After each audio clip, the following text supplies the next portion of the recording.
que se les envió esa información, ese video. ¿Existe alguna duda? O sea, ¿existe algo de pronto que no les quedó claro? Algo que de pronto, o sea, hace falta reforzar. Entonces yo quisiera saber, pues, si tienen pues alguna duda, si tienen alguna observación, si tienen alguna sugerencia.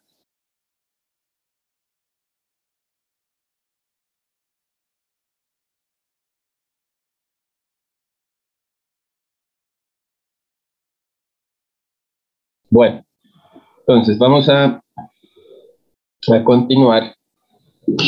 La idea es hacer una introducción de esta unidad o de esta parte que corresponde pues al tema de consistencia o el tema de plasticidad. ¿Listo? O sea, el tema de plasticidad tiene dos partes. O sea, tiene una parte introductoria y tiene una parte, digamos, de explicación del procedimiento. ¿Listo? Pues hoy vamos a ver la parte introductoria, entonces ya les voy a proyectar la información.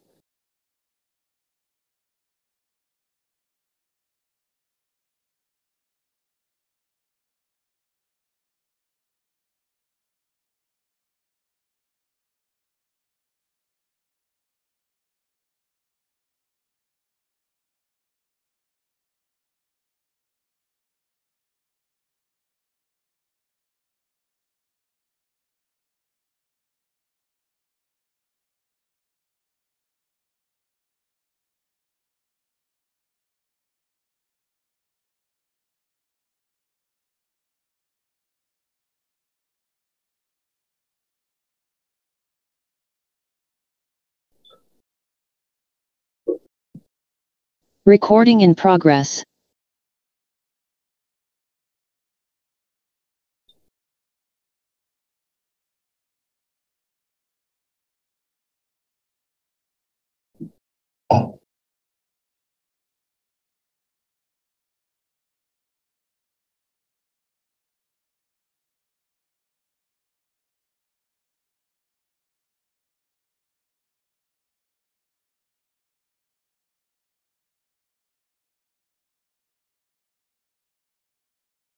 Regálame un segundito. Recording stopped.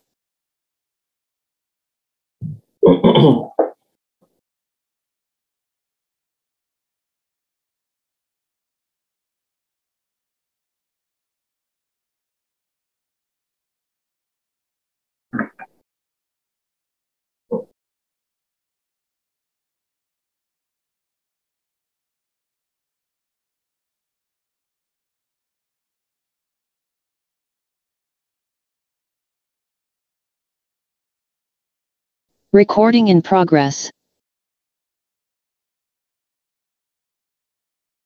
Bueno, entonces acá vamos a hablar de lo que de lo que es el tema de consistencia.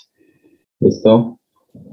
Pues digamos que ahí se trata lo que es la norma INVIA 125 y la norma INVIA 126.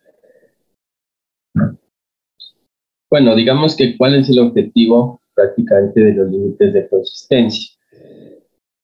O sea, los límites de consistencia en esencia son humedades. O sea, no son, digamos, de pronto puede sonar raro, de pronto suena pues un poco, no sé, pues extravagante se puede decir, pero pues los límites de consistencia son unas humedades que se determinan, vamos a partir de dos procedimientos, que es, bueno, en esencia son tres, ¿no?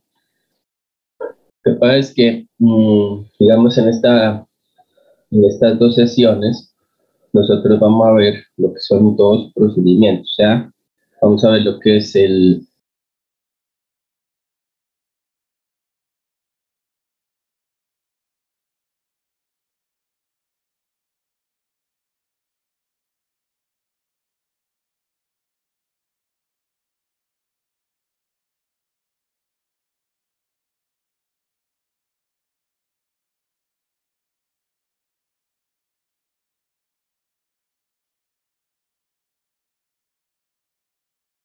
contenido para el paso o cambio en diferentes estados. ¿Listo? En diferentes estados.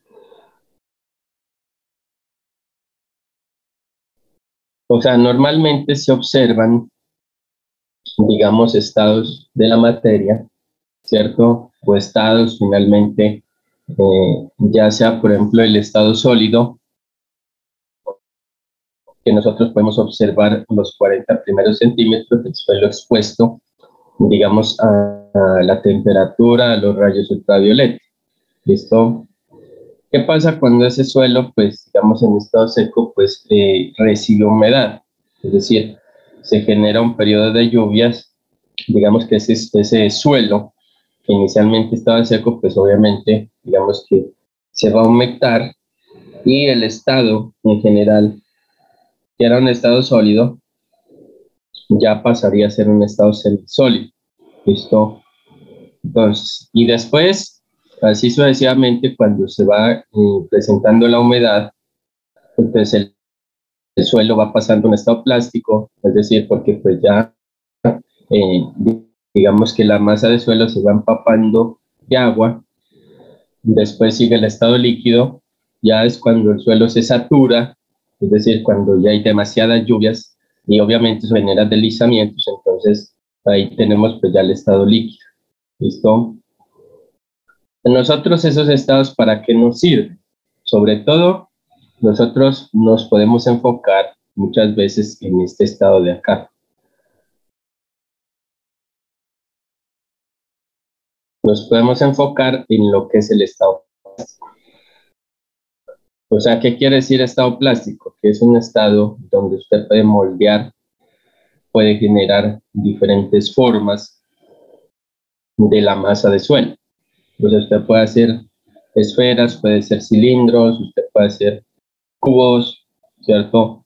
Digamos infinidad de formas, entonces, pues básicamente, ¿por qué digamos que se estudia la plasticidad de esa manera? Porque básicamente a partir de establecer formas y ver comportamientos, uno puede definir, digamos, si el contenido de arcilla en la masa de suelo es pues bajo, si el contenido de arcilla es medio, si el contenido de arcilla es alto. ¿Listo? Eso, en últimas, ¿por qué nos sirve a nosotros o de qué nos sirve a nosotros establecer un contenido de arcilla? Eso nos sirve en el sentido de que al final vamos a ver una unidad que se llama consolidación. ¿Listo?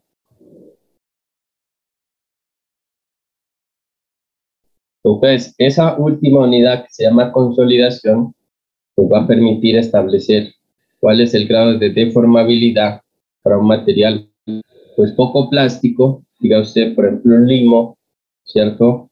Y nos va a permitir a su vez evaluar el tema de la deformabilidad para un material muy plástico, diga usted una arcilla. ¿Listo? Entonces, digamos que eso nos va a permitir entender el comportamiento del material. Lo que pasa es que a veces directamente no se evalúa el comportamiento, o sea, directamente no se mide deformación, directamente no se mide esfuerzo, pero sí uno lo que tiene que acostumbrarse acá en esta parte de geotecnia o mecánica de suelos es que uno tiene que, digamos, ir afinando los sentidos. ¿Para qué? Para poder establecer unos comportamientos probables. ¿Listo? Esos comportamientos probables, o sea, comportamientos en cuanto a temas de permeabilidad, comportamientos en cuanto a temas, digamos, de deformabilidad, comportamientos en cuanto a temas de resistencia al corte, ¿cierto?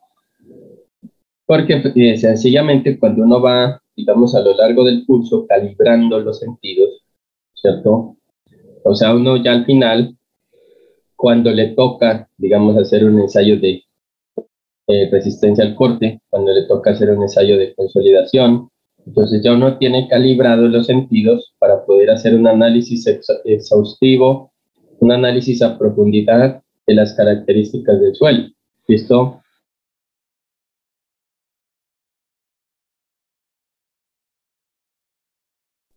Entonces, digamos que acá nos vamos a concentrar ahora en ver el comportamiento de unas muestras. ¿Listo?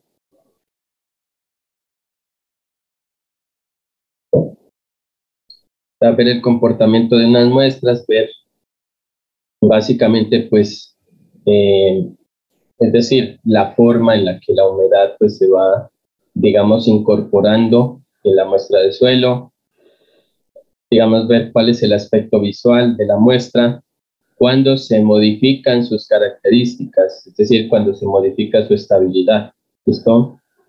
Pues básicamente, digamos que esos límites nos van a permitir a nosotros utilizar lo que es la carta de Casagrande, ¿cierto?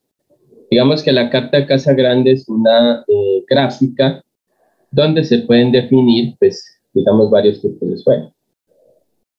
O sea, varios tipos de suelo, pero enfocado a lo fino. Uno tiene que, digamos que, establecer, uno tiene que, por ejemplo, consolidar o aglomerar. Básicamente que, digamos, el tema de clasificación para los suelos finos está restringido al tema de consistencia. ¿Listo?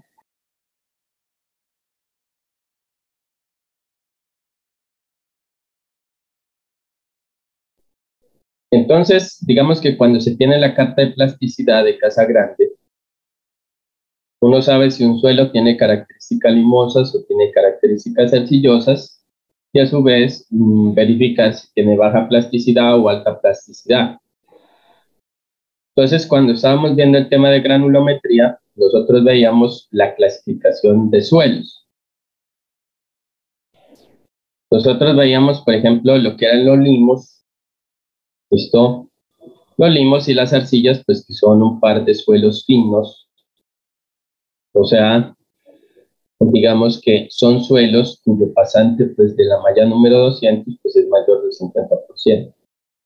Ahora, esos suelos pueden tener dos características.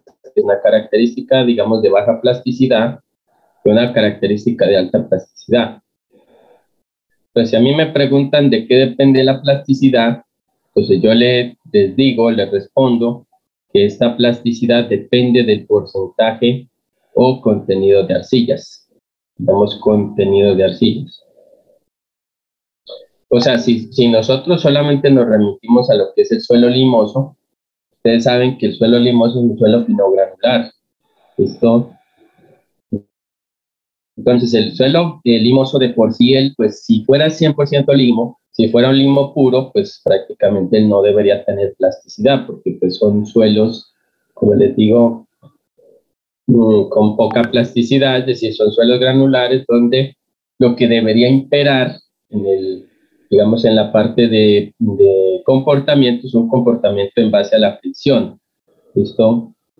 O sea que los limos prácticamente quien les da la plasticidad es la arcilla.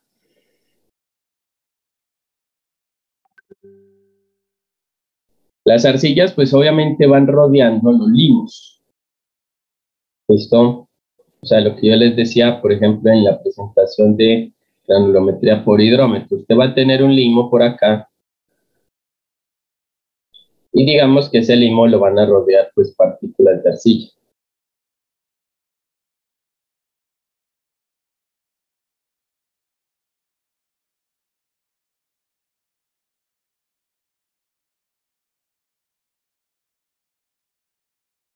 Entonces, cuando van rodeando, digamos, estos limos, las partículas de arcilla, digamos que esas partículas de arcilla obviamente van a estar en contacto con el agua, o sea, en medio de las partículas de arcilla va a haber agua, ¿listo? Y eso finalmente lo que genera es cohesión. Y obviamente la cohesión, digamos, su adherencia, que finalmente permite también generar, digamos, un proceso o un procedimiento de autoportancia, ¿listo? Pues uno tiene que concluir eso inicialmente, o sea, ¿quién modifica las condiciones de plasticidad o de consistencia de los suelos? Son las arcillas. ¿Listo? Entonces, digamos que las arcillas son las protagonistas acá, ¿cierto? Las arcillas son las que, en esencia, pues cuando uno estudia consistencia, lo que uno está estudiando es cuál es la acción o cuál es la incidencia o cuál es la influencia de las arcillas respecto al comportamiento en cuanto a plasticidad no solamente de los suelos, digamos, limosos, sino también de los suelos arcillosos. Que las arcillas, ellas, por ejemplo, no es que estén en estado puro. Digamos que eso tampoco tiene pues mucha coherencia, ¿cierto? O sea, habrán casos excepcionales donde el porcentaje de arcilla será muy alto, pero existirá de alguna manera un porcentaje de limo. O sea, que las arcillas no es que estén solas en la vida, ¿listo? Entonces, digamos que esas arcillas prácticamente, esas arcillas también pues están mezcladas con limo, es decir, uno puede tener un suelo limoso, ¿cierto? Ese suelo limoso está mezclado con arcillas, pero uno puede también tener un suelo arcilloso y ese suelo arcilloso está mezclado con limo. ¿Listo? Entonces prácticamente cuando se evalúa el contenido de humedad, nosotros vamos a verificar estos estados. O sea, vamos a verificar lo que es el estado sólido, vamos a verificar lo que es el estado semisólido y el estado plástico.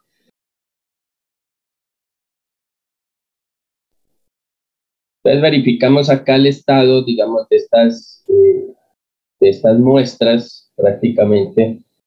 Y uno va concluyendo algo también por acá, ¿cierto?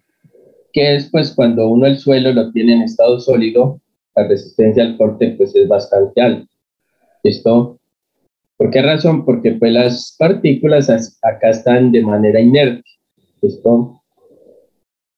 Significa que estén de manera inerte, que están quietas. Entonces, al estar quietas o al estar sin contacto con el agua, digamos que en ese caso, pues van a resistir más esfuerzo por tanto.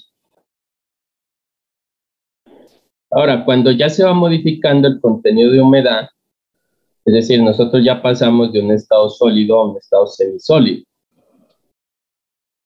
Entonces, en el estado semisólido, pues siguen existiendo, de alguna manera, algunas partículas, pues ya, digamos, en estado de sequedad, pero ya el agua, pues hace influencia o hace mella en las zonas de contacto entre partículas de arcilla. ¿Listo? Ahora, digamos que cuando ya se tiene el estado plástico, se supone que el contenido de humedad, pues va a ser mayor. O sea, el estado plástico se ve reflejado más que todo pues, es en el tema del moldeo. O sea, cuando se pueden hacer formas, cuando se pueden, digamos, modificar las condiciones o características espaciales. Digamos, usted puede hacer unas formas cilíndricas, puede hacer unas formas esféricas. Entonces, digamos que ese moldeo, esa modificación de esas formas, obviamente está ceñido también al contenido de humedad. ¿Listo? O sea, uno no puede hacer, digamos, formas cuando el material está en estado sólido o en estado semisólido, y tampoco, digamos, que pueda hacer unas formas definidas, ¿cierto? Cuando el material está en estado líquido, ¿cierto? ¿Por qué hay razón? Porque de todas formas en estado líquido se nos afecta un parámetro que es la cohesión. ¿Listo? Entonces, digamos que la otra imagen acá es tener este suelo. Este suelo para nosotros va a estar, digamos, en estado líquido. ¿Listo? Pues aquí digamos que la resistencia al corte pues va a ser muy baja, ¿cierto? ¿Qué razón? Porque pues aquí las partículas no están bien adheridas, o sea, no están bien unidas o bien juntas, porque básicamente ahí lo que se está afectando es el tema de la humedad. ¿Listo? Entonces, o sea, cuando hay exceso de humedad o cuando hay sobresaturación o cuando hay abundancia de humedad, digamos de que las partículas finalmente no van a tener o no van a presentar una condición, digamos, de una adherencia plena, porque la humedad pues se trata de una atracción electroquímica. ¿Listo? La humedad prácticamente es cuando una molécula de agua, digamos, va a permitir una conjunción o va a permitir una unión aceptable, ¿cierto?, entre dos partículas de arcilla. ¿Listo? Pues cuando hay exceso de humedad, es decir, en este caso va a haber saturación del material, Entonces, la saturación del material, pues a nosotros nos permite establecer o nos permite generar pues una condición, digamos, de deslizamiento, una condición de baja resistencia al corte, ¿cierto? Entonces, esa condición de deslizamiento, esa condición de baja resistencia al corte, finalmente, pues, digamos, me modifica a mí, o sea, el comportamiento prácticamente del material. Me modifica a mí prácticamente lo que es el comportamiento del suelo. ¿Listo? Entonces, digamos que cuando nosotros evaluamos estos estados, tenemos estado sólido, ¿cierto? Después del estado sólido vamos a tener lo que es el estado semisólido, después vamos a tener lo que es el estado plástico, después el estado líquido. Entonces acá vamos a tener lo que es el límite de contracción. Entonces, ¿qué es el límite de contracción o qué son los límites prácticamente? Los límites son humedades que nos permiten establecer un cambio. Si yo les digo, mire, ¿qué es el límite de contracción? Es la humedad que me permite pasar del estado plástico, o poco plástico, semisólido, al estado sólido. ¿Listo? Si yo le digo, por ejemplo, ¿qué es el límite plástico? Pues va a ser la humedad que me permite pasar del estado plástico al estado semisólido. Y si yo le digo que es el límite líquido, es la humedad que me permite pasar del estado líquido al estado plástico.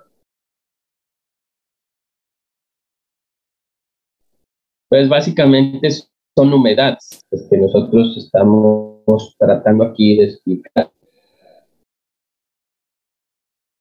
Ahora, nosotros vamos a tener lo que es la carta de plasticidad de Casagrande. ¿Listo? Digamos de que esa carta de plasticidad fue establecida a partir de unos 700 ensayos de plasticidad, o sea, 700 verificaciones de comportamiento de material. ¿Listo?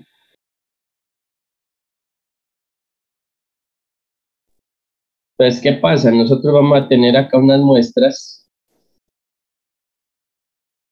vamos a tener unas muestricas por acá. De alguna manera, estas muestras ya las hemos visto en, digamos, en la parte teórica, ¿no? Nosotros hemos hablado, por ejemplo, de los suelos orgánicos. ¿Listo? Entonces, ¿qué pasa pues con los suelos orgánicos? Suelos orgánicos, ellos están presentes en los primeros 40 centímetros de la corteza terrestre. ¿Listo? Ahora, no es que, digamos, no es que exclusivamente o no es que solamente vayan a tener, digamos, una extensión o digamos, un espesor de 40 centímetros, sino que ellos pueden llegar inclusive a 2, 3, 4 metros, hasta 4 metros. O sea, cuando se habla de suelos muy orgánicos o demasiado orgánicos, esos suelos ya se conocen como turbas. O sea, cuando se tienen espesores ya obviamente más de 40 centímetros, en algunas zonas, pues como les digo, esos espesores llegan a los 2, 3, 4 metros. Pues ahí se nos dificulta un poquito pues la construcción, porque básicamente el material pues orgánico uno lo tiene que retirar para que no le afecte la obra. ¿Listo? Entonces, ¿qué pasa con ese material orgánico? Material orgánico, él va a tener raíces, va a tener hojarasca, va a tener residuos, pues obviamente de animales. ¿Listo? Entonces, otra de las características básicamente es cuál. Cuando uno tiene, por ejemplo, el material orgánico, digamos que uno tiene que ver cuál es la distribución topográfica del sitio, o sea, donde usted observa el material orgánico. ¿No? ¿Qué razón? Porque cuando se habla básicamente, digamos, de una alta pendiente, los espesores del material orgánico tienden a disminuir. ¿Listo? Pero cuando se hablan, digamos, de bajas pendientes, los espesores del material orgánico tienden a aumentar. ¿Eso por qué razón? Porque básicamente de las altas pendientes bajan los nutrientes, o sea, bajan los elementos químicos, es decir, nitrógeno, fósforo, potasio, ¿cierto?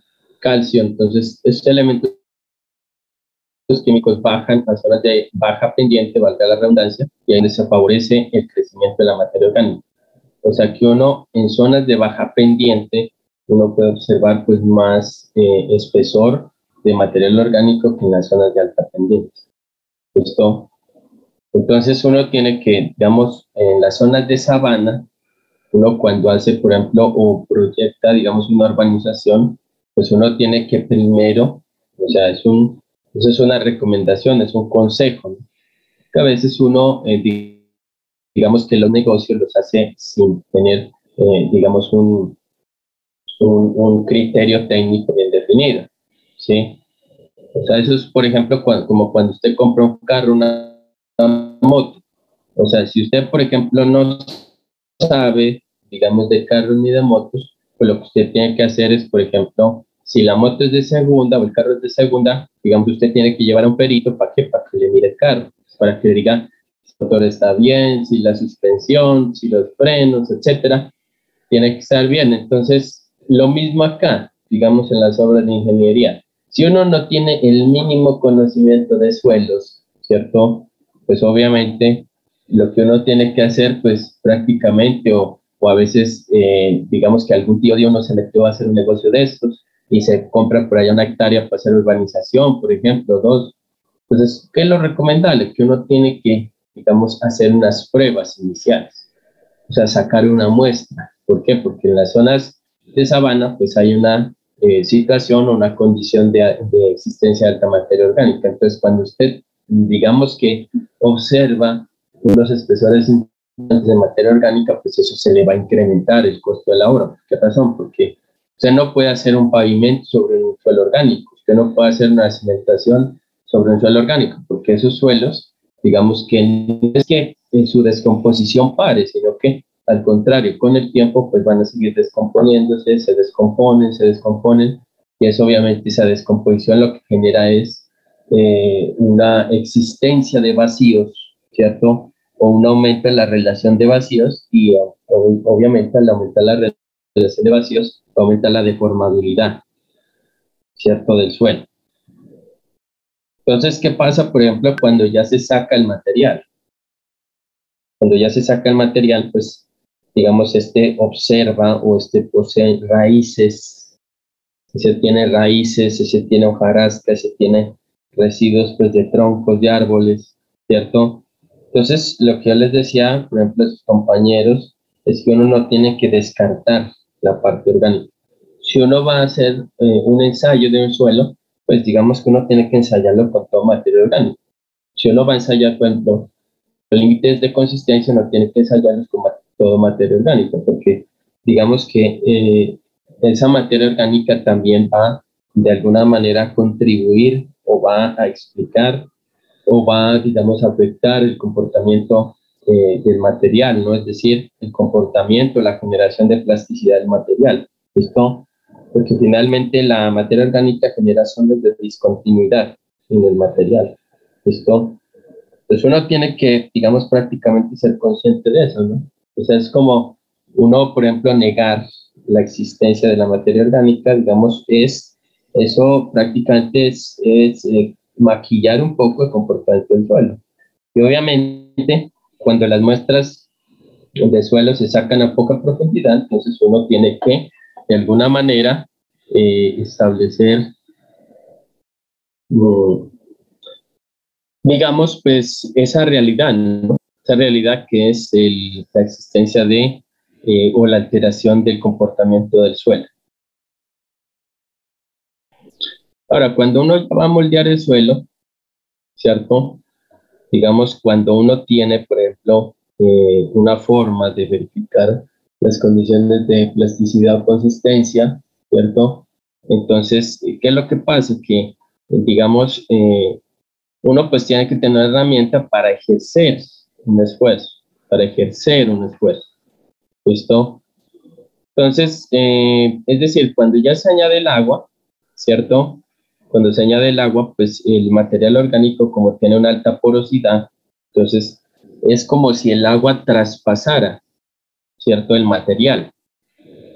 Es como si el agua traspasara el material. Entonces, digamos que el agua prácticamente nos muestra un comportamiento de ese material, o sea, un comportamiento respecto, un comportamiento respecto al tema de permeabilidad, ¿cierto? Entonces, digamos que mire que el agua queda separada prácticamente del material orgánico.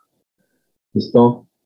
Ahora, si uno analizara, por ejemplo, material con algo de plasticidad, pues ya el agua no se separa. ¿Por qué? Porque material con algo de plasticidad es capaz de capturar, digamos, es capaz de retener el agua o es capaz de encapsular el agua. ¿Listo? Ahora, yo no estoy diciendo que acá el material orgánico tenga una plasticidad nula. O sea, el material orgánico en este caso va a tener pues unos contenidos de arcilla. Ahorita los vamos a ver, pues, en el sentido de que uno puede moldear el material, pero finalmente, digamos que el material orgánico, como pues uno no está evaluando acá comportamiento, por ejemplo, mineralógico, porque pues obviamente el contenido de minerales aquí va a ser mínimo, ¿cierto? Porque todo es materia orgánica. Entonces, a raíz de eso, digamos, se genera ese comportamiento de ese paso del agua a través de la masa de suelo. ¿Listo? Ahora, pues el suelo, como les digo, es poroso. O sea, un suelo para siembra, para sembrar, pues idealmente tiene que ser poroso. O sea, ¿yo cómo sé eso? Pues eso lo sé obviamente porque los límites de consistencia inicialmente fueron propuestos para temas de agricultura. ¿Listo? Pues ya cuando se obliga prácticamente digamos, a que el agua entre en contacto o haga parte del material, digamos, orgánico, entonces, pues, ¿qué es lo que pasa? Que acá se nos van a generar, digamos, unos residuos o se nos van a generar unas marcas prácticamente, digamos, de esa unión o de esa reunión del agua con el material orgánico. ¿Listo? Entonces, lo que yo les decía del tema de plasticidad, lo que yo les decía del tema de plasticidad, o sea, el tema de plasticidad cuando el suelo es, digamos, es algo plástico, entonces, digamos, en ese caso, se puede establecer unas formas, se puede establecer una forma redondeada, se puede establecer una forma cilíndrica, ¿listo? O sea, ¿qué quiere decir eso? Que el suelo efectivamente sí tiene algo de plasticidad. ¿Que va a tener baja plasticidad? ¿Por qué va a tener baja plasticidad? Porque cuando yo le imprimo una fuerza o un esfuerzo, ¿cierto? Cuando yo le imprimo un esfuerzo, entonces, ¿qué es lo que va a pasar? Que, digamos, esa trayectoria del pulgar, es decir, del borde del pulgar, se me va a agrietar. Es decir, ¿por qué se me agrieta a mí el suelo? Porque el suelo no tiene, digamos, la suficiente capacidad prácticamente para generar deformabilidad. O sea, el suelo no tiene, digamos, en esencia, una unión fuerte a nivel molecular, es decir, una cohesión fuerte, con el fin, digamos, de que el esfuerzo que se plantee, el esfuerzo pueda ser absorbido por la materia, en ese caso, o por el suelo. Acá como el contenido de materia orgánica es demasiado alto y como el contenido de arcilla es demasiado bajo, entonces, ¿qué es lo que pasa? Que finalmente el material se me agrieta, el material no absorbe el esfuerzo, sino que el material lo que hace es trasladar el esfuerzo o digamos que transferir el esfuerzo. ¿A quién transfiere el esfuerzo? Pues como no tiene, digamos, ningún material aledaño, ¿cierto? Entonces esa transferencia del esfuerzo pues es al aire. Entonces eso genera ese tema de agrietamiento. ¿Listo? Eso es lo que pasa con los materiales que son poco plásticos, para que nosotros pues tengamos en cuenta ese asunto. Preguntas.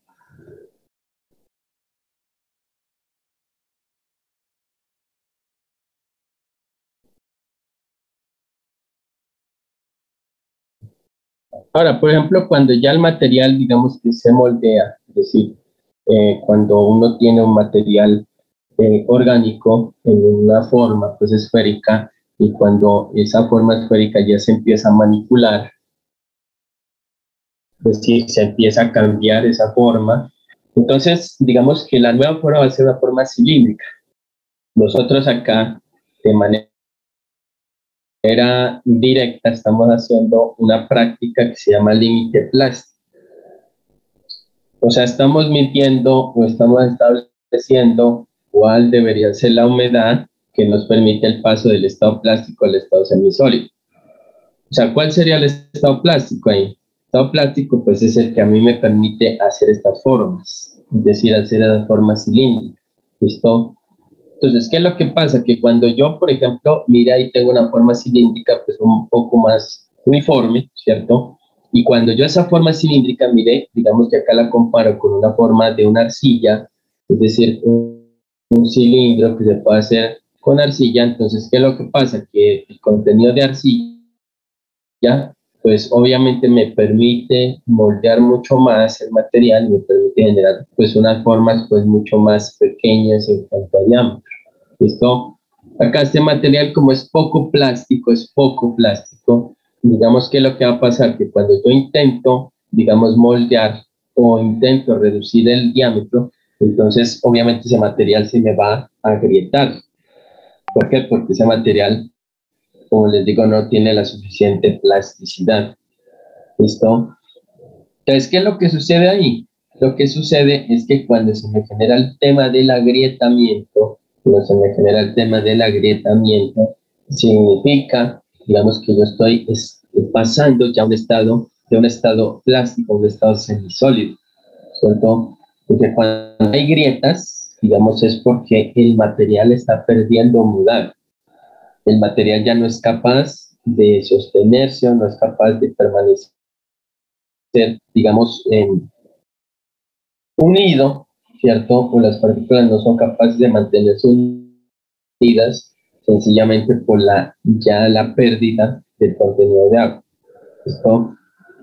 Entonces, eso, digamos, pasa, mire, por ejemplo, con el material orgánico, que es como es un material poco plástico en ese caso. Ahora, yo no estoy diciendo que solamente el material orgánico sea un material orgánico de baja plasticidad.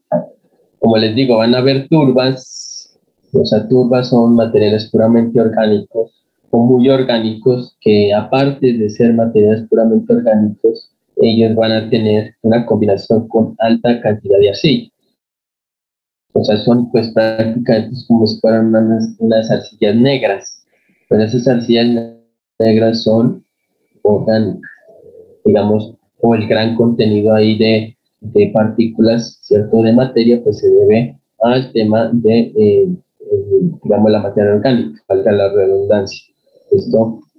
Pues mire que uno va, digamos, adquiriendo, pues en ese caso, una conceptualización prácticamente del comportamiento inicialmente de los materiales orgánicos. Preguntas.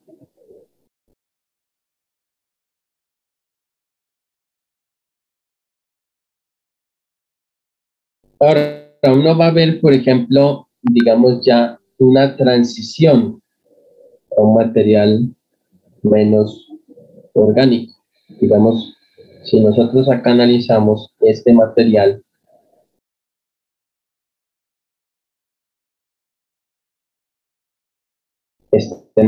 de acá,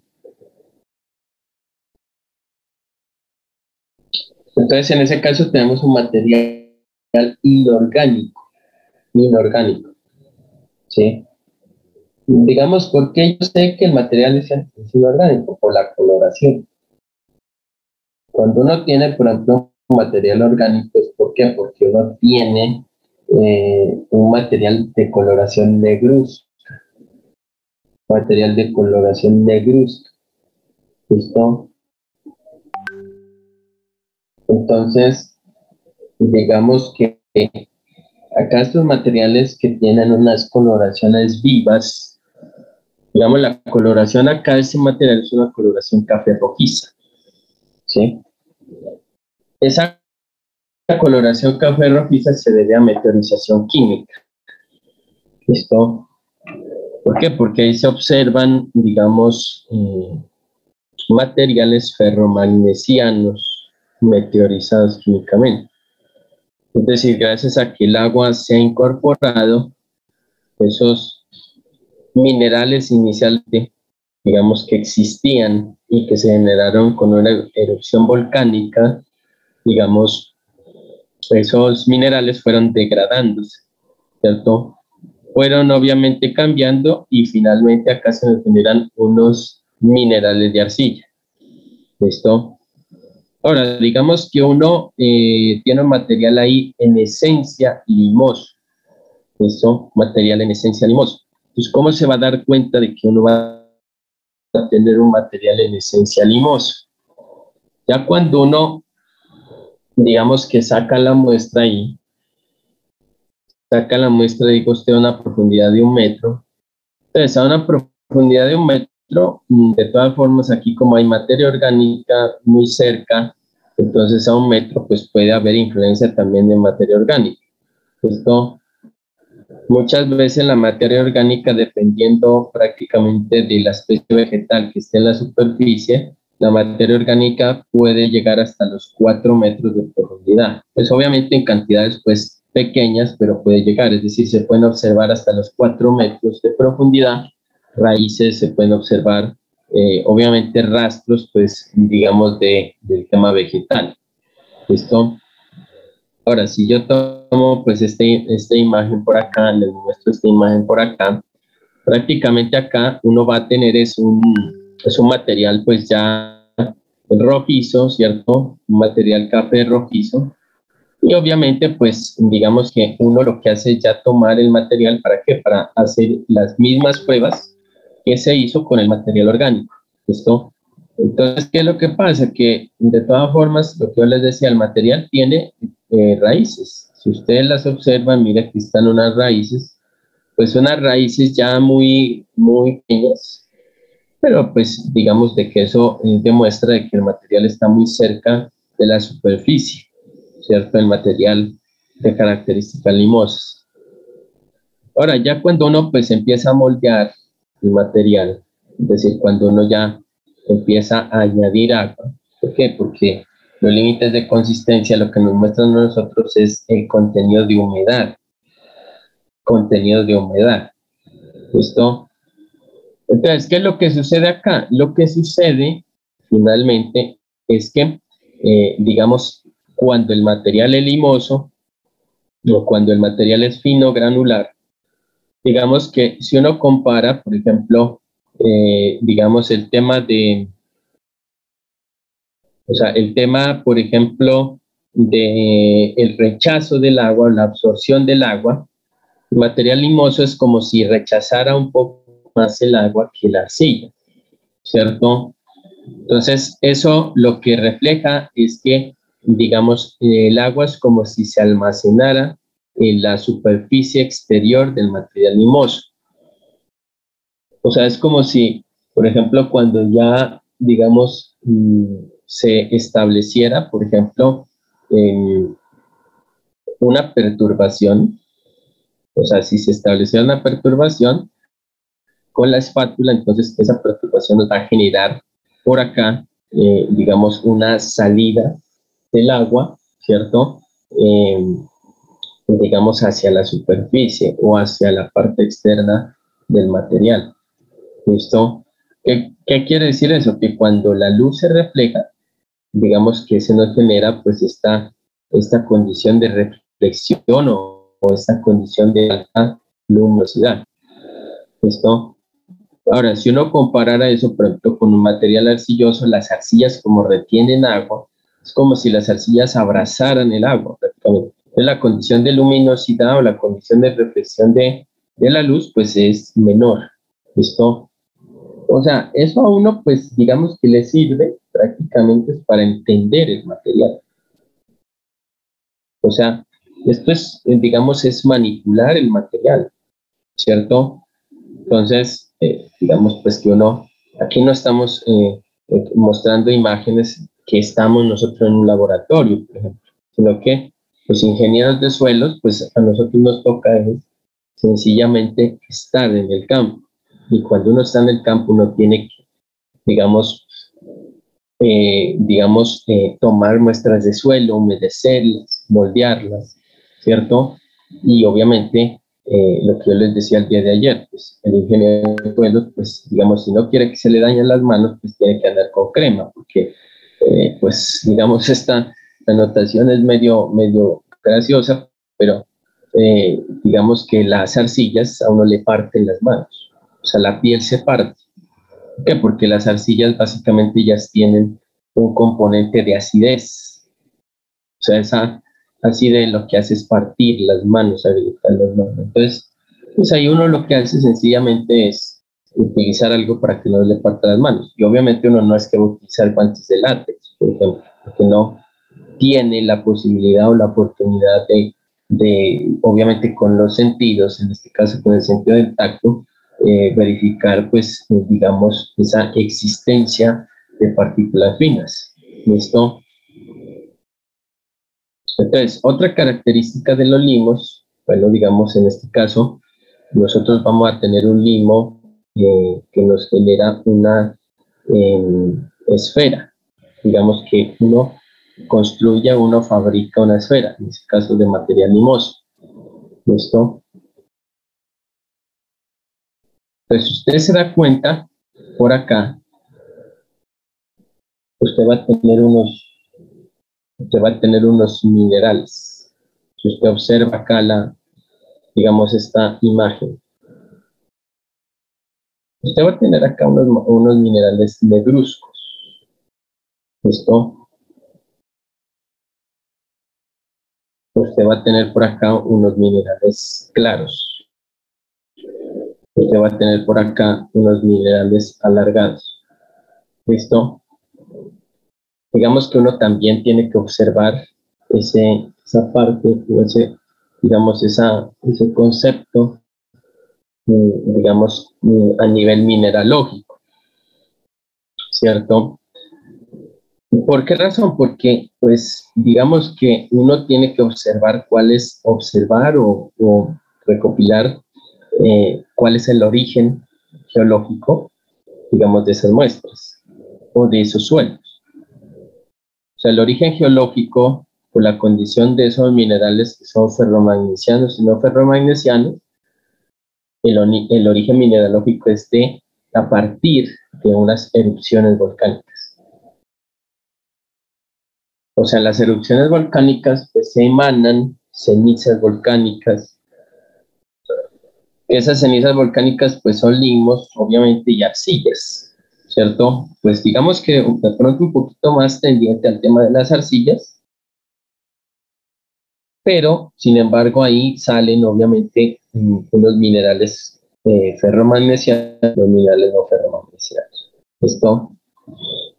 Entonces lo que yo les decía de la condición de reflexión de la luz, cuando la luz se nos refleja con una intensidad importante es porque yo tengo un material limoso, o sea, porque el agua es como si, digamos, no fuera ocultada o no fuera abrazada por las partículas, sino que el agua fuera, en esencia, digamos, liberada. Es como si el agua la repelieran de alguna manera esas partículas. Eso es lo que uno podría pensar en ese tema de los materiales limosos.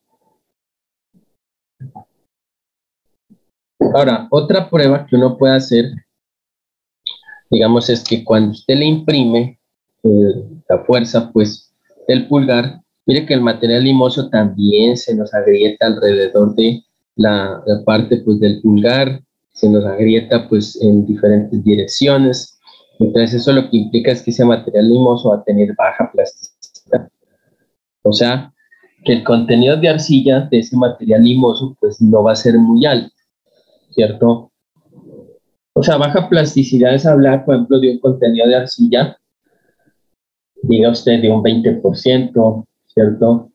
25%, ¿listo?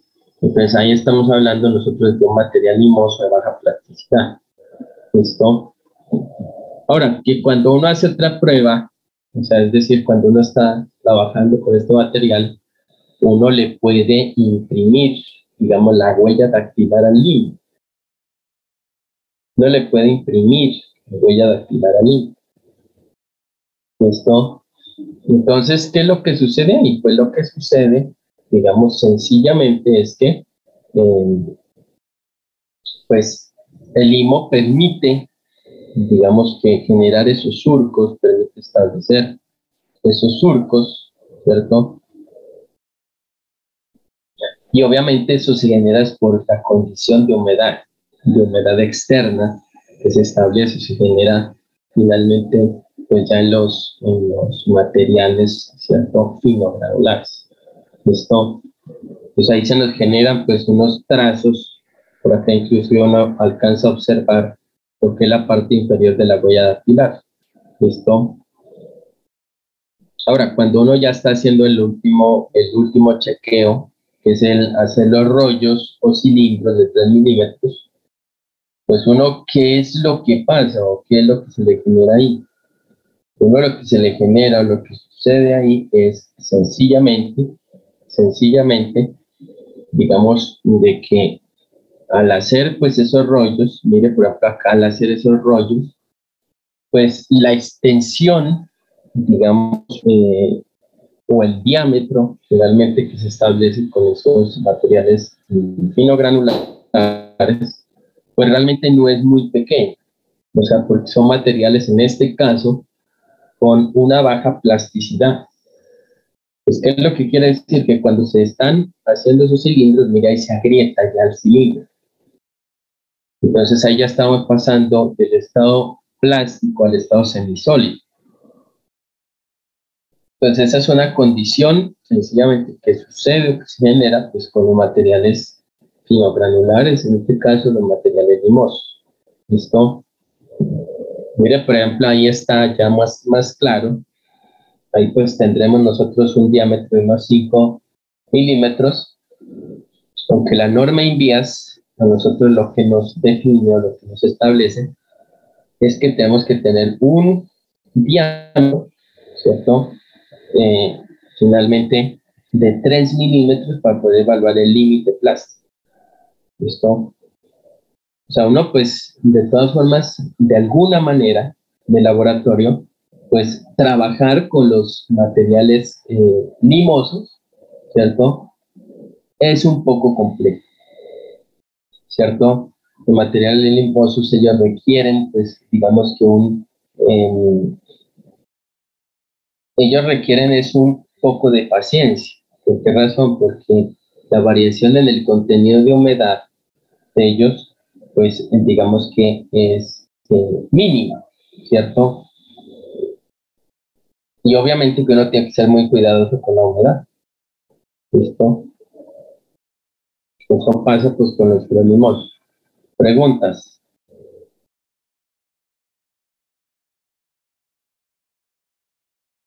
Ahora, ya cuando uno habla de un suelo arcilloso, pues inclusive en clase ayer veíamos esta imagen.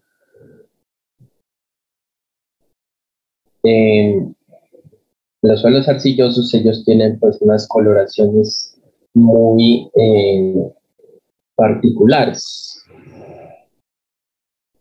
Unas coloraciones muy particulares. En ese caso, la coloración, mire, que nosotros tenemos o que observamos es básicamente una coloración vino tinto claro.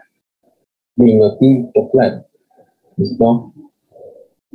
Entonces, mire que esa coloración vino tinto claro, pues digamos que se debe también al tema de meteorización química, ¿cierto?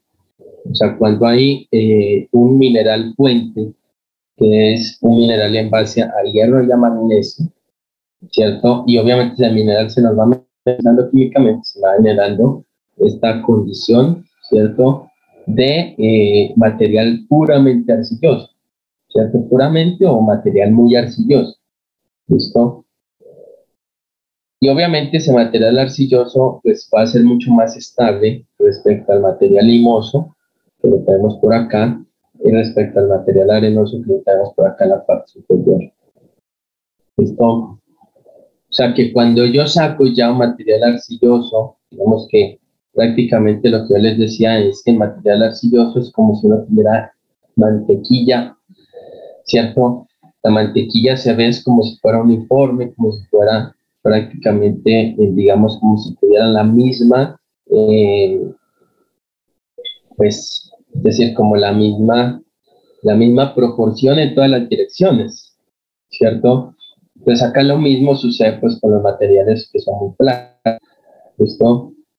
Ahora, digamos que cuando usted tiene pues, un material como estos, ¿cierto? Un material sencillamente de arcilla, es decir, como si usted sacara unas rebanadas de arcilla, entonces finalmente digamos que la arcilla es autoportante. O sea, la arcilla es autoportante, la arcilla es de alguna manera, digamos, asociativa o prácticamente la arcilla, pues gracias al tema de la cohesión, pues se nos queda quieta, sencillamente. ¿Listo? O sea, la cohesión es una propiedad más invasiva que la cohesión. ¿Listo? Y obviamente ya cuando se empieza a hacer el proceso de verificación de condiciones de plasticidad, si usted se da cuenta, pues el agua no se observa de una manera muy evidente en la parte externa de esta esfera. O sea, cuando uno está analizando, por ejemplo, un material limoso, entonces, obviamente, digamos que en el material limoso sí uno observa unas condiciones prácticamente de las condiciones de reflejo de agua, unas condiciones de salida de agua hacia la superficie. Cambia acá con la arcilla, no, ya amarra prácticamente el agua. Ahora, ¿cuál es otra condición? La condición es cuando usted imprime ya la fuerza con su dedo pulgar, entonces básicamente no se me genera un agrietamiento profundo. ¿Eso por qué se establece? Porque hay una buena plasticidad, hay un buen porcentaje de arcillas. ¿Listo? Entonces, ¿qué es lo que hace la arcilla? Lo que hace la arcilla es como amarrarse, como unirse a partir de fuerzas electroquímicas, de decir, cohesión. ¿Listo?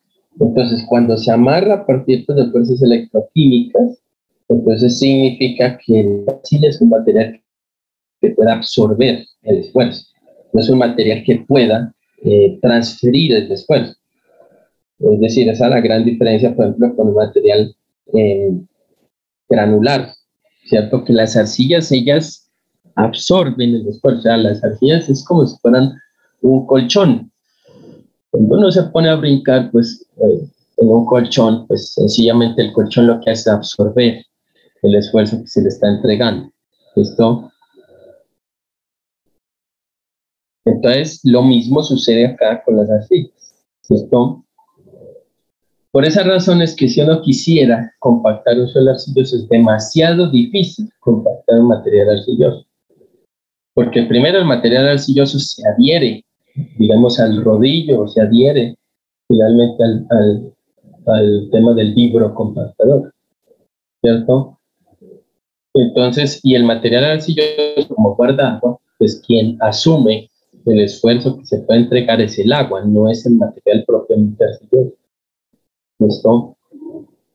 Ahora, ya la última prueba es cuando usted empieza a hacer los cilindros, digamos que la uniformidad de los cilindros de arcilla pues es mayor, ¿cierto? Entonces, finalmente lo que sucede es que usted puede hacer unos cilindros de arcilla pues de menor diámetro, inclusive mucho menor que el diámetro que nos pide la norma, que es 3 milímetros. Inclusive, ¿por qué? Porque los materiales arcillosos cuando tienen buena humedad se pueden dejar moldear hasta unas condiciones límite, ¿cierto? Unas condiciones pues ya muy marcadas, ¿cierto? Entonces, eso se nos genera debido al tema de la plasticidad, es decir, debido al tema del contenido de arcilla. Obviamente que el contenido de arcilla iba a ser muy alto y el contenido de limo va a ser muy bajo. O sea, uno puede hablar de que el contenido de arcilla puede ser un 80%, contenido de limo, digo usted, un 20%. Entonces, ahí nosotros estamos hablando ya de una arcilla de alta plasticidad. ¿Listo? Entonces, ¿qué es lo que va a pasar acá? Digamos que nosotros establecemos sencillamente una condición, digamos, analítica inicial, o sea, el límite líquido, ¿cierto? El límite líquido, que es esa humedad prácticamente que nos permite pasar de un estado líquido a un estado plástico, junto con el límite plástico, que es la humedad que nos permite pasar del estado plástico al estado semisólido, pues van a generar el análisis de esta carta de plasticidad de Casagrande. En el eje X, límite líquido, en el eje Y, índice de plasticidad. El índice de plasticidad que va a ser igual. Pues el índice de plasticidad pues va a ser igual en este caso al límite líquido menos el límite plástico. O sea, si me preguntan a mí cuál va a ser mayor, si el límite líquido o el plástico, pues naturalmente, ¿cierto? Digamos que si el límite plástico con la humedad que permite pasar de estado semisólido al estado plástico o del estado plástico al estado semisólido, pues va a ser mucho menor la humedad que permite pasar del estado líquido al plástico, sencillamente. O sea, el límite líquido siempre va a ser mayor que el límite plástico. O sea, acá nosotros podemos identificar unas partes en la carta de Casagrande, que es la primera, que es una línea vertical roja. Esa línea vertical roja básicamente va a ser, digamos, en la línea que nos divide los materiales de baja plasticidad, es decir, cuando el límite líquido es menor de 50, y los materiales de alta plasticidad cuando el límite líquido es mayor de 50. ¿Listo? Entonces, ¿qué es lo que pasa ahí? Lo que pasa ahí es que, digamos, a la derecha vamos a tener la CH, vamos a tener los MH, es decir, las arcillas de alta plasticidad, que van a ser estas de acá, y vamos a tener los limos de alta plasticidad. Y a la derecha, pues a la izquierda, perdón, vamos a tener lo que son los limos de baja plasticidad, que son estos de acá. Vamos a tener las arcillas de baja plasticidad. ¿Listo? Ahora, hay otra línea que es la línea U, que es la límite prácticamente de los 700 ensayos que hizo Arthur Casagrande. ¿Cómo así que línea límite? Se supone que no puede haber un suelo que tenga características que estén por encima de esa línea. Es decir, uno no puede decir, mire, yo tengo un suelo que tiene un límite líquido de 20 y un índice de plasticidad de 60. ¿Por qué razón? Porque para tener eso, pues uno que debería tener, básicamente, para tener un límite, un índice de plasticidad de 60, uno debería tener una humedad, ¿cierto?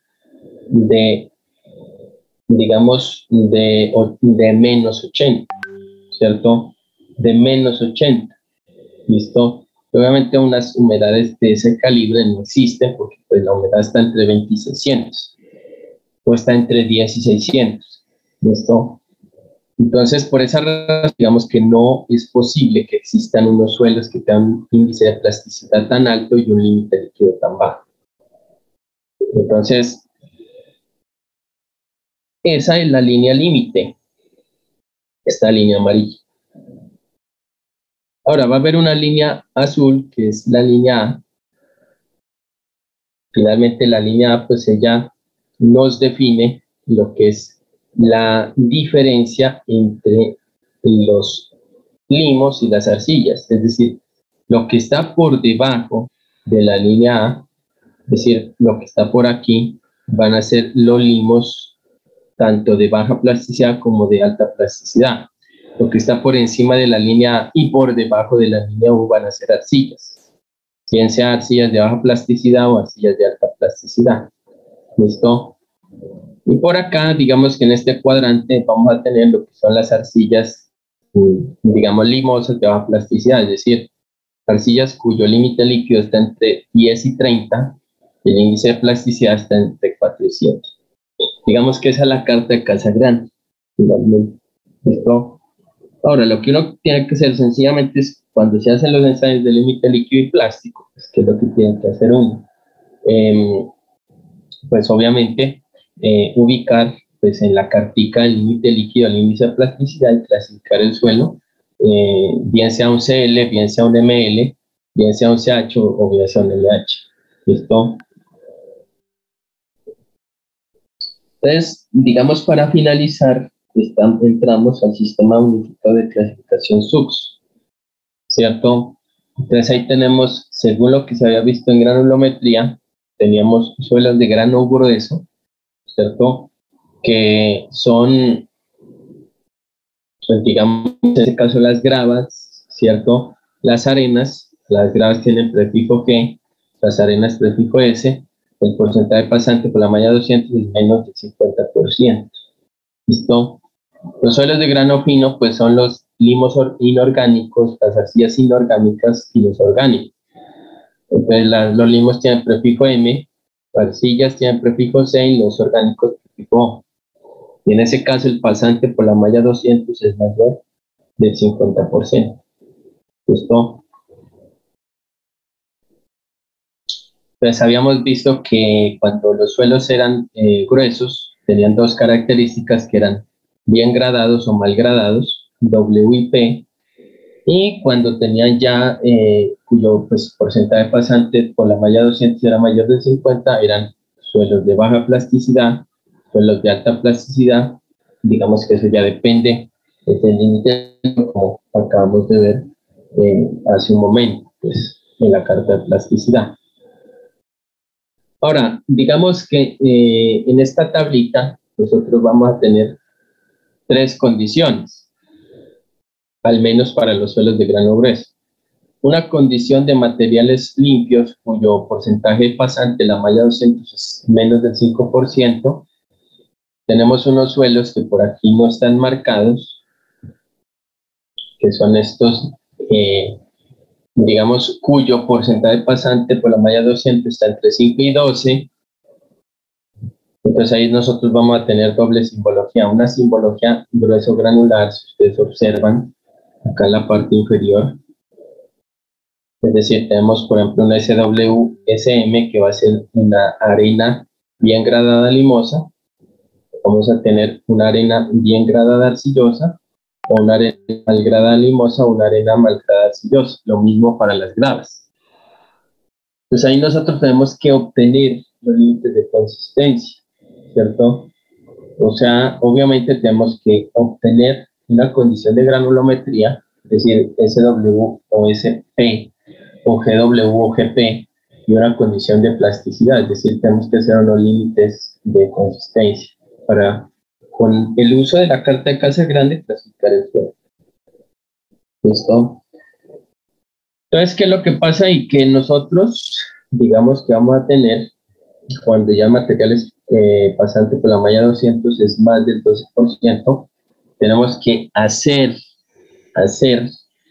digamos, una unión entre lo grueso y lo fino, es decir, la unión de lo grueso y lo fino me genera, pues, digamos, un prefijo que puede ser grava, G, o arena, S, y un sufijo que va a ser básicamente, en este caso, M o C, que va a ser limo o arcilla. ¿Listo? Pues ahí, pues, ¿qué es lo que toca hacer? Pues granulometría y límites de consistencia para establecer si uno tiene una arena limosa, por ejemplo, o una grava arcillosa, o una grava limosa, o una arena arcillosa. ¿Listo? Ahora, cuando ya los suelos son puramente de grano fino, nosotros tenemos que ver si tenemos limos y arcillas cuyo límite líquido sea menor de 50, es decir, materiales de baja plasticidad, ya sean ML, es decir, limos de baja plasticidad, CL, arcillas de baja plasticidad, ¿cierto? O materiales cuyo límite líquido sea mayor de 50, es decir, CH, arcillas de alta plasticidad, o MH, limos de alta plasticidad. ¿Listo?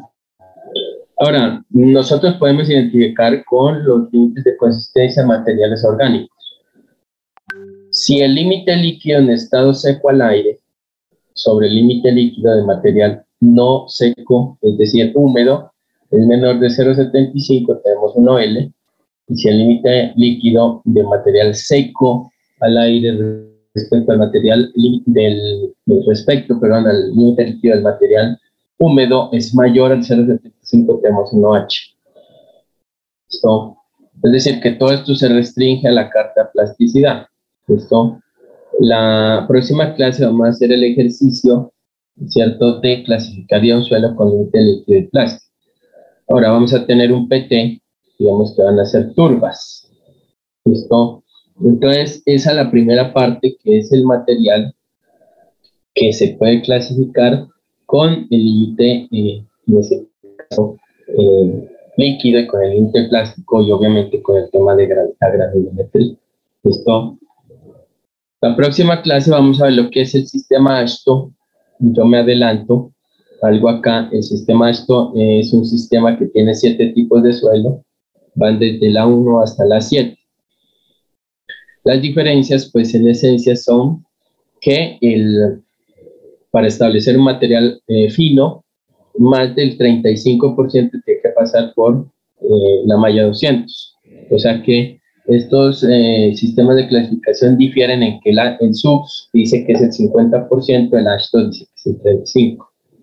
¿Por qué? Porque en las vías lo que interesa es que los materiales finos sean lo mínimo posible.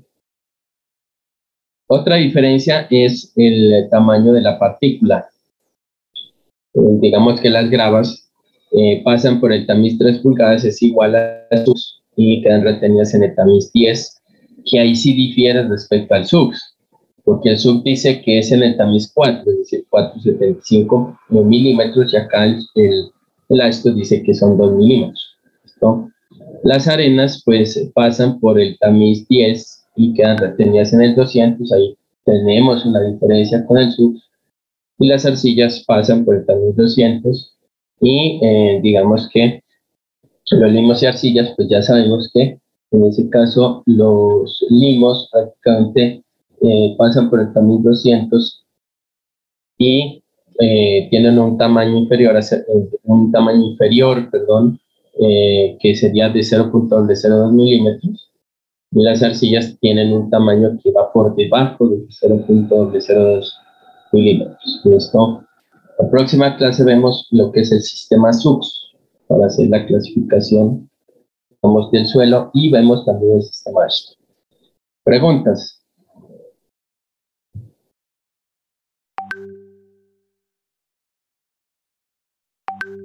Recording stopped. Entonces, no se olviden de diligenciar la encuesta. Por ahí hay personas que están medio perdidas. La encuesta está en el drive del grupo, pues del WhatsApp, del grupo que está en la descripción, o el drive que está en la descripción más bien del grupo del WhatsApp. Sí, por ahí hay personas que están perdidísimas, no sé, creo que no están ni asistiendo a clases, que hacen preguntas que todas las clases se insiste en lo mismo, ¿cierto? Aquí tenemos el drive, que ya les voy a mostrar. Entonces, uno, pues, es recomendable, pues, siempre asistir a clase, ¿no? Pues, por lo menos así sea virtual la clase. La otra semana tendremos clase presencial, pues, asistir a clase, porque digamos que eso nota, pues, que la persona está perdidísima. ¿Listo? Ya les voy a mostrar acá.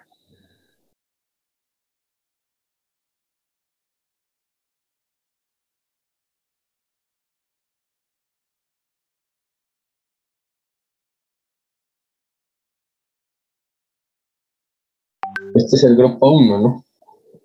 Me regalan un segundo. A ver.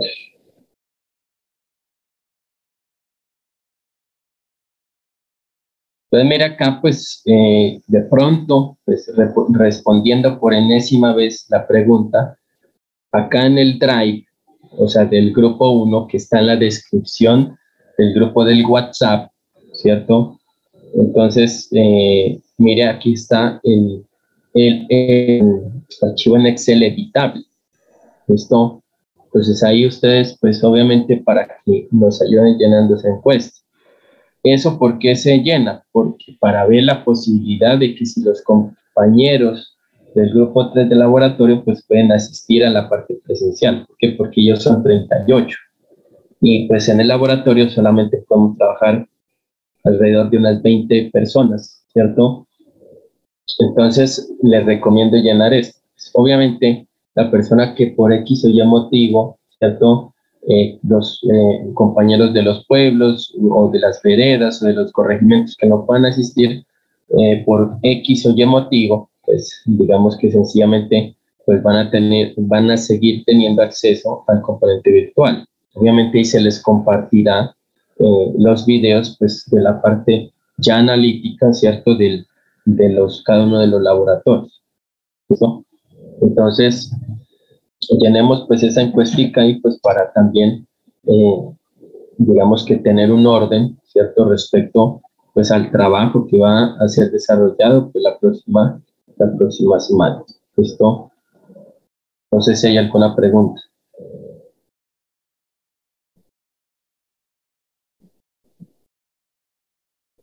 Bueno, pues la otra semana vamos a seguir hablando de este tema de plasticidad. ¿Listo? Las recomendaciones, obviamente, pues en el laboratorio se debe llevar batas, se debe llevar obviamente, tapabocas, ¿cierto? Obviamente, ¿cierto? Ustedes ya tuvieron que haber hecho un curso de bioseguridad en la universidad, pues estaban dando ese curso de manera virtual, ¿listo? Y entonces, digamos que la idea es obviamente que cada quien lleve sus elementos de protección, es decir, pues obviamente, pues, digamos, cuando uno sale a la calle lleva un gel, pues lleva un alcohol, digamos que eso es como lo mínimo que uno tiene que tener ahí. ¿Listo? Entonces, continuamos la próxima clase, que estén bien, feliz fin de semana. Gracias, profe. Hasta luego. Profe Fredo. Hasta luego, gracias.